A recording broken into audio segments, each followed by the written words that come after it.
Assalamualaikum warahmatullahi wabarakatuh. Perkenalkan, kami dari kelompok 5. Kami akan mempresentasikan mengenai skizofrenia dalam mata kuliah psikologi abnormal. Terlampir anggota kelompok kami.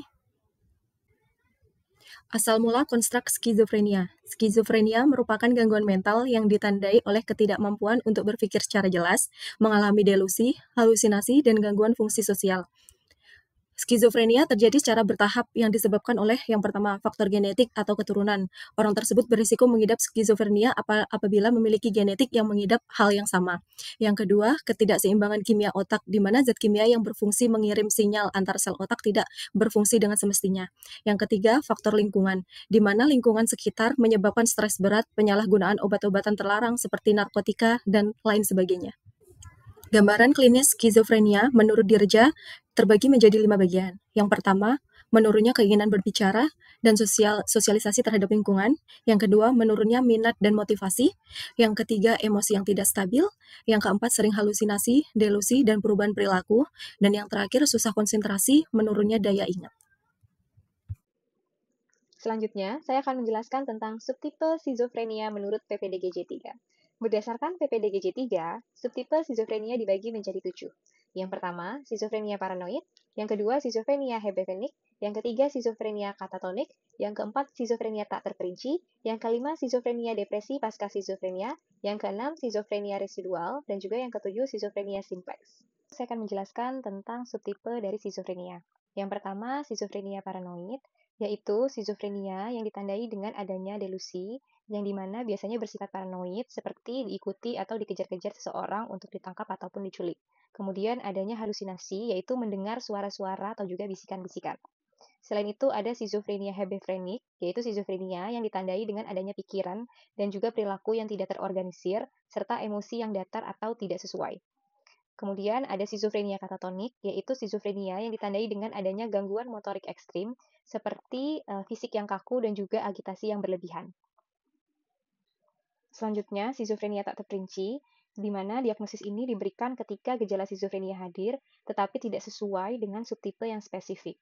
Selanjutnya, depresi pasca skizofrenia, yaitu terjadi setelah fase akut skizofrenia berakhir dan gejala depresinya lebih menonjol. Kemudian, skizofrenia residual, yaitu skizofrenia yang ditandai dengan berkurangnya gejala psikotik akut, yaitu delusi dan juga halusinasi.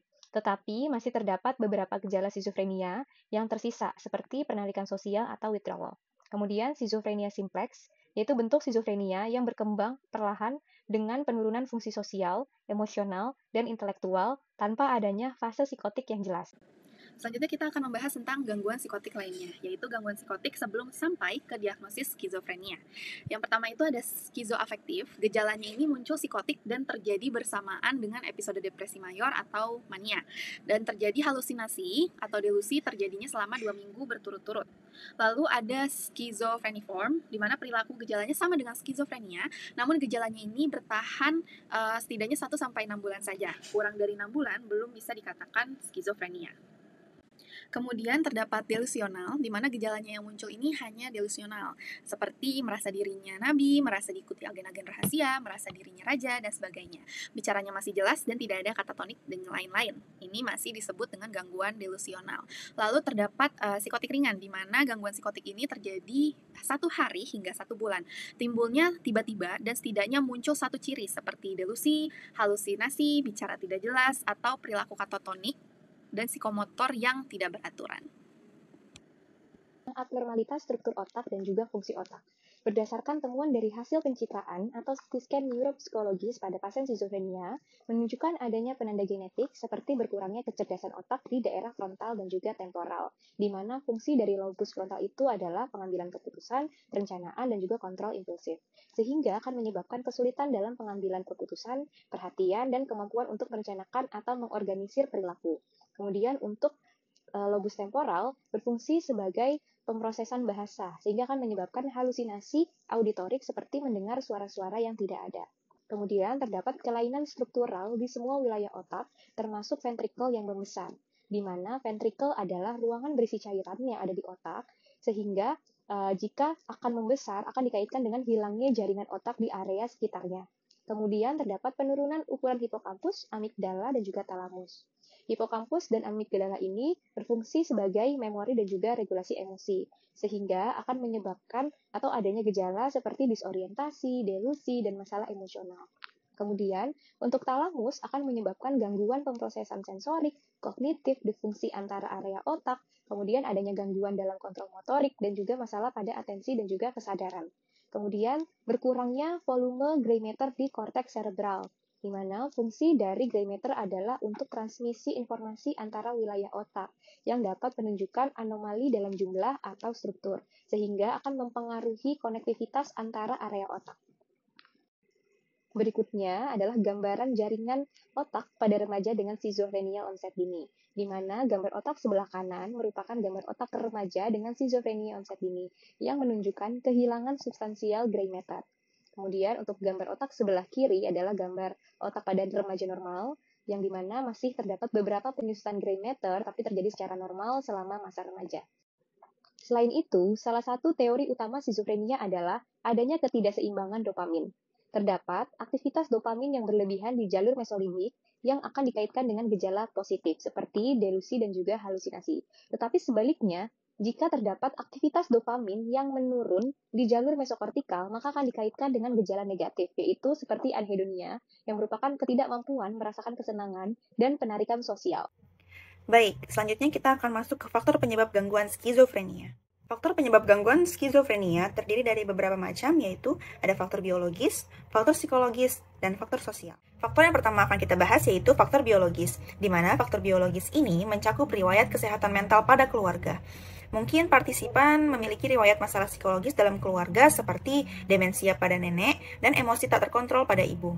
Lalu, ayah mulai berbicara di luar konteks dan adik laki-laki yang terlibat dalam tindak kriminal. Mungkin juga partisipan mengalami kekerasan fisik, kecelakaan, serta mengkonsumsi alkohol dan tembakau.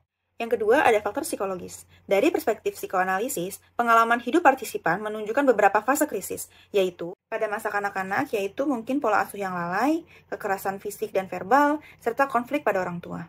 Lalu, ada pada masa dewasa, yaitu mungkin yang mengalami kegagalan akademis, terlibat pencurian, dan dipenjara. Lalu, ada peristiwa traumatis seperti menabrak orang hingga meninggal. Lalu, ada perilaku buruk seperti mencuri, mabuk, dan bolos sekolah. Yang terakhir, ada konflik motivasi, yaitu mungkin perasaan kecewa dalam hubungan dengan keluarga dan harapan yang tidak terwujud. Lalu kita masuk ke faktor sosial, yaitu mungkin terdapat konflik keluarga, di dalamnya terdapat kekerasan pada rumah tangga, perubahan agama yang mempengaruhi pernikahan. Lalu, ada konflik dengan saudara, terlibat perkelahian dan perebutan harta. Lalu ada konflik dengan pasangan dan anak, kekerasan dan penelantaran. Lalu ada konflik dengan mertua dan lingkungan, yaitu mungkin terdapat tindak kekerasan dan masalah sosial lainnya. Lalu ada masalah ekonomi, di mana pendidikan terbatas dan riwayat kriminal yang berujung pada penjara. Lalu kita masuk ke perawatan dan hasil. Dalam perawatan untuk skizofrenia sendiri terdapat 3 macam, yaitu ada farmakoterapi, psikoterapi, dan rehabilitasi. Dalam farmakoterapi terdapat antipsikotik dan antiansietas. Apa itu antipsikotik? Antipsikotik adalah obat yang digunakan untuk mengobati skizofrenia dan gangguan jiwa lainnya, dengan tujuan untuk menekan fungsi psikis tertentu tanpa mempengaruhi fungsi umum seperti berpikir dan berperilaku normal. Fungsi obat ini juga dapat meredakan emosi, mengurangi agresi, serta mengatasi halusinasi dan mimpi buruk. Lalu ada antiansietas. Apa itu antiansietas? Antiansietas digunakan dalam pengobatan kecemasan. Selain mengobati kecemasan, antiansietas juga memiliki efek relaksasi otot, menangani kejang, amnestik, dan sedasi. Yang kedua ada psikoterapi. Dalam psikoterapi terdapat CBT atau Cognitive Behavior Therapy dan psikoedukasi. Salah satu usaha untuk penanganan dalam pengobatan pasien skizofrenia ini dapat dilakukan melalui psikososial yang berupa Cognitive Behavior Therapy.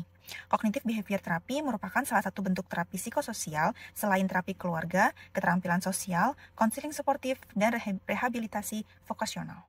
Tujuan utama dari Cognitive Behavior Therapy adalah untuk pengobatan psikosis yang mana kegunaannya adalah untuk mengurangi intensitas waham dan halusinasi, serta meningkatkan partisipasi aktif dari individu dalam mengurangi resiko kambuh dan tingkat gangguan sosial. Lalu yang terakhir ada rehabilitasi. Dalam rehabilitasi terdapat program pemulihan yang termasuk keterlibatan dalam aktivitas sosial dan pekerjaan. Program ini juga dapat membantu pasien untuk meningkatkan keterampilan dalam hidupnya. Sekian presentasi dari kelompok kami. Terima kasih atas perhatiannya. Wassalamualaikum warahmatullahi wabarakatuh.